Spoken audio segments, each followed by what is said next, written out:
తాకట్టులో ఉన్న బంగారాన్ని విడిపించి ఆ రోజు ఆన్లైన్ ధరకే కొంటుంది కొమ్మూరి గోల్డ్.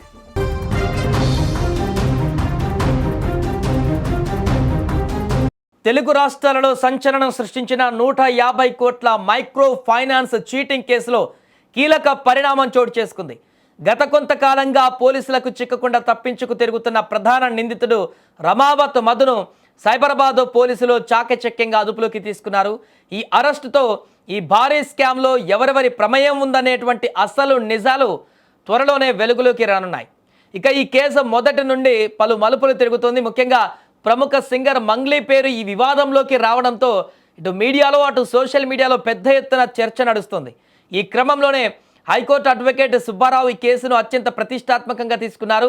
బాధితుల తరపున పోరాడుతున్న సుబ్బారావు ఈ స్కామ్లో మంగ్లీ ఆమె తమ్ముడి పాత్ర ఉందంటూ సంచలన ఆరోపణలు చేయడంతో ఈ కేసులో తెలుగు రాష్ట్రాలలో హాట్ టాపిక్గా మారింది. ఇక రమావత్ మధు అరెస్టు కావడం ఈ కేసులో అత్యంత కీలకమైన పరిణామంగా మారింది.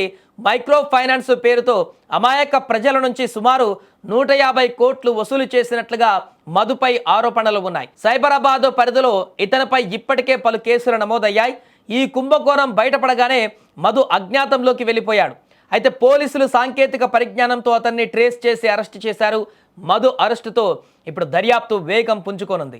మంగ్లీ సోదరుడికి ఈ స్కామ్తో ఉన్న లింకులేమిటి, మధు వెనుక ఉన్న ఇతర పెద్దలు ఎవరు, వసూలు చేసిన కోట్లాది రూపాయలు ఎక్కడికి తరలించారు అనే ప్రశ్నలకు త్వరలోనే సమాధానాలు దొరకనున్నాయి.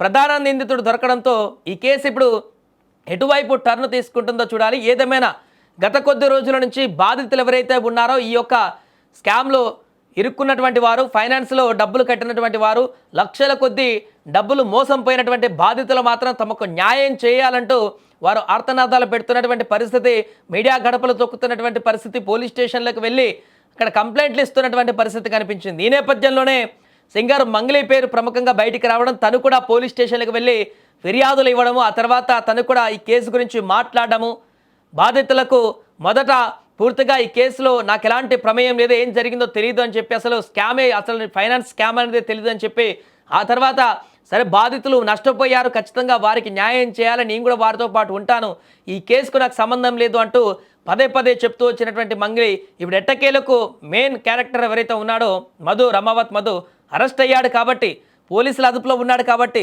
తను ఎలాంటి ఇన్ఫర్మేషన్ ఇస్తాడు, తనకు మంగ్లీకి ఉన్నటువంటి రిలేషన్ ఏంటి, ఎక్కడ పరిచయం ఏర్పడింది, ఈ కంపెనీ ఫైనాన్స్ కంపెనీతో వీరికి ఏమైనా అటాచ్మెంట్స్ ఉన్నాయా, ఎక్కడైనా డబ్బులు ట్రాన్స్ఫర్కి సంబంధించినటువంటి ఆధారాలు ఏమైనా దొరుకుతాయా, మంగ్లీ తమ్ముడికి ఈ రమావత్ మధుకున్నటువంటి సంబంధాలేంటి, వీరందరూ కలిసి బయటికి వైరల్ అవుతున్నటువంటి ఆ డబ్బుల కట్టల విజువల్ ఎక్కడిది, దీనికి సంబంధించిన అన్ని వివరాలు కూడా పోలీసుల దర్యాప్తులో ఇప్పుడు బయటికి రానున్నాయి.